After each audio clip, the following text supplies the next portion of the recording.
Good morning guys, and welcome to today's worked exam answer video.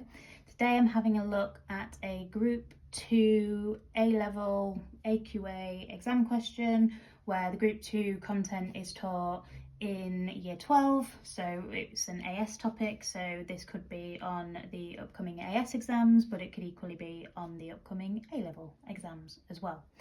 So group 2 is one of the 3 inorganic topics that are covered in year 12. We've got group 2, group 7, and then periodicity. So thinking about different aspects of the periodic table. And in this question, we're looking at different group 2 metals and their compounds, thinking about their uses specifically, which will in part link in with their solubilities. And I don't think I need to say anymore. We can just get straight on with the questions. So part A says state a medical use of barium sulfate, and then state why this use of barium sulfate is safe given that solutions containing barium ions are poisonous. Dun dun dun. So obviously we need to know a use, and inorganic chemistry is an area where there's a lot of facts to learn. It doesn't mean that you can't still figure things out, but there are certain facts that you need to just know, like here, a medical use of barium sulfate, you'll either know it or you won't.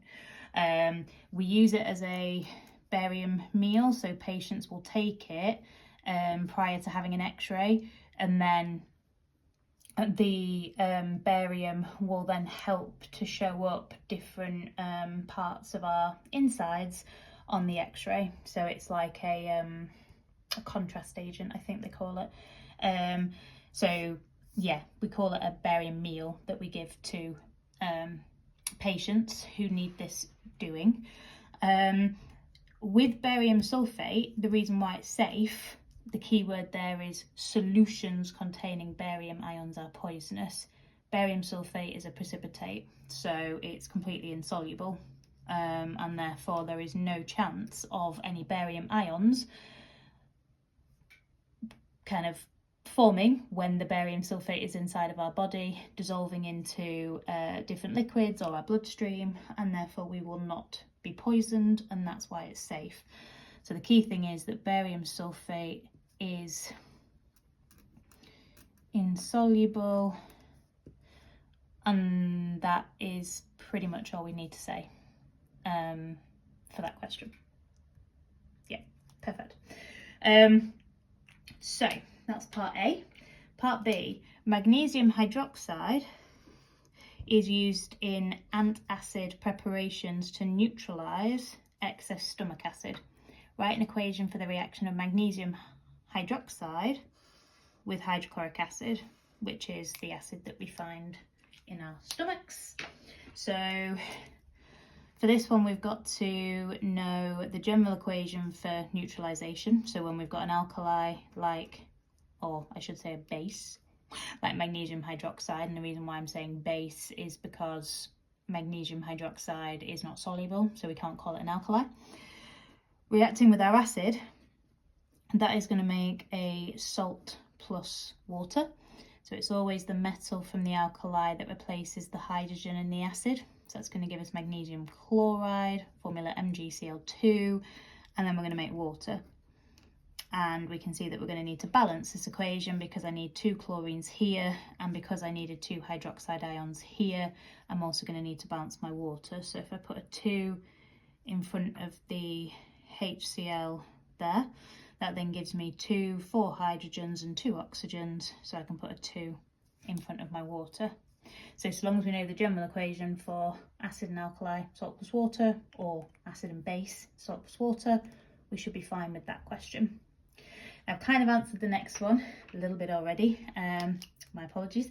So solutions of barium hydroxide are used in the titration of weak acids. So barium hydroxide will be a strong alkali, and for those of you in year 13, you need to be aware of what's going to happen when we add something like barium hydroxide to a weak acid, depending on which of those ends up in excess, of course. But for us in this video, we just now need to state why magnesium hydroxide solution could not be used for this purpose. And again, that comes down to the fact that it can't be a solution, or it is so sparingly soluble that it is practically insoluble. So if you wanted to make a solution of magnesium hydroxide, you'd get so little of it to dissolve that you'd end up with so few hydroxide ions in the solution that it just would not be suitable for use in a titration with a weak acid. Now, this is highlighting something really lovely, I think, in that the solubility of the group 2 sulfates and the group 2 hydroxides are they have an inverse relationship. So for the sulfates, they get less soluble down the group, but the hydroxides get more soluble down the group. So barium sulfate is the least soluble sulfate, whereas magnesium hydroxide is the least soluble hydroxide.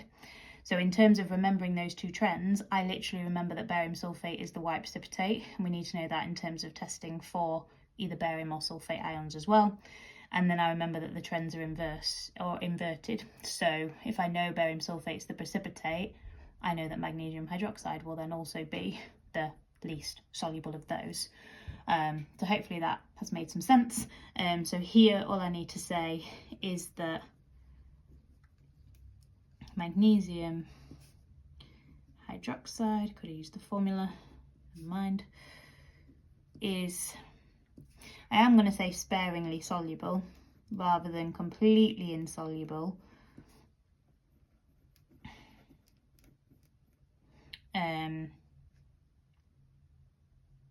Or what I might actually do, just to make it clear, is that magnesium hydroxide is sparingly soluble, i.e.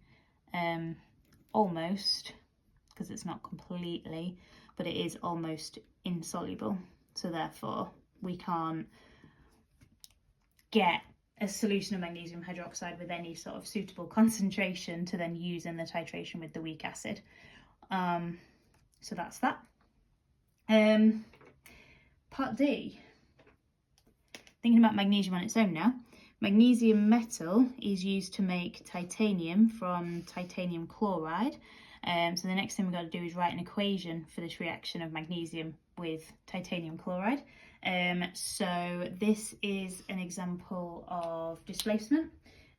So the magnesium is going to take the chlorine atoms away from the titanium and going to form magnesium chloride, and then the titanium will be made as in its elemental form. So magnesium, Mg, and titanium chloride, even if we weren't sure of the formula, because it's something that we haven't learned, we can work it out from the information we've got here, because this IV, or 1V, however you want to think about it, that's the Roman numerals for 4. So because titanium's a metal, that tells us the oxidation state of the titanium is +4, and because chlorine's in group 1, chloride ions would have a charge of -1 and an oxidation state of -1. So therefore we're going to need 4 chloride ions for every 1 titanium, so it's going to be TiCl4. And then we know that we're trying to make titanium, so therefore the only other thing we can be making, even if we didn't know it was displacement, is magnesium chloride. Now the biggest issue here is people getting the formula of the 2 chlorides wrong. Magnesium's in group 2, +2, each of the chlorines -1, so there's our formula there, which obviously we've used above. So I'm going to need to balance this. I'm going to need to put a 2 in front of my MgCl2 because I need 4 chlorines, and then I'm going to need to put the 2 in front of my Mg on the reactant side as well. That is often asked about in terms of the magnesium being used to extract titanium from titanium chloride. It might ask you the role of the magnesium in this reaction, so thinking about, is it going to be gaining electrons or losing electrons, and therefore is it acting as an oxidizing or reducing agent, something like that, or just writing the equation like we've been asked to do here. In terms of figuring out what has happened to the magnesium, it's gone from being atoms of an element to ions in a compound. So gone from its full electron configuration to an ion where it will have lost 2 electrons. Oxidation is loss of electrons, therefore it's a reducing agent. A reducing agent is itself oxidized. So the magnesium will be acting as a reducing agent to reduce the titanium chloride, and in the process gets oxidized. So that's how you'd work that out. Finally, magnesium burns with a bright white light and is used in flares and fireworks. Use your knowledge of the reactions of group 2 metals with water to explain why water should not be used to put out a fire in which magnesium metal is burning. So it's given us a big clue here. We've got to think about the reactions of group 2 metals with water. So again, this is a general equation we're going to need to be familiar with. So the general equation is metal plus water makes a metal hydroxide plus hydrogen. And so the only two products that we then need to think what could the problem be with this would be magnesium hydroxide in this instance, or the hydrogen. And it's the hydrogen that's key. Because we've got a fire, there is going to be a lot of heat. Hydrogen, very, very flammable. So if we put water onto the fire, the water would react with the magnesium, we generate hydrogen, and then the hydrogen gas would combust and create explosions. So the 2 marks here for first of all identifying that hydrogen is made, second of all for saying it's flammable, and that's why you would not put out a fire involving magnesium with water. So we can use maybe sand or CO2 probably, rather than water. But anyway, it's not what it's asking us, so I'm going to put, very simply, hydrogen gas would be produced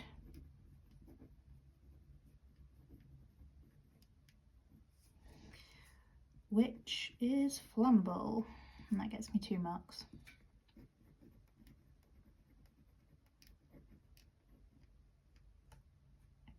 So even though there is a lot of learning to do for the inorganic topics, I feel like you could have got away with not knowing some of the information and still picked up a few marks here. Now, obviously that isn't me advocating for you not learning the information, but part B, you probably could have done without the group 2 knowledge specifically. Part D, based on what you've been given in the question, you probably could have worked that out as well. And then you might have been able to have a go at E, because magnesium burning or magnesium reacting with water is something that you probably looked at GCSE as well as A level, so that might be something that you could draw upon if you needed to. So don't think that if you've forgotten something you can't work it out with the organic. So yes, there will be some things you can't work out. As I said, you can't work out a medical use of barium sulfate, you either know it or you don't. But certainly in the last option, try and think about what might be relevant, and if you're not sure, I'd always advocate having a guess.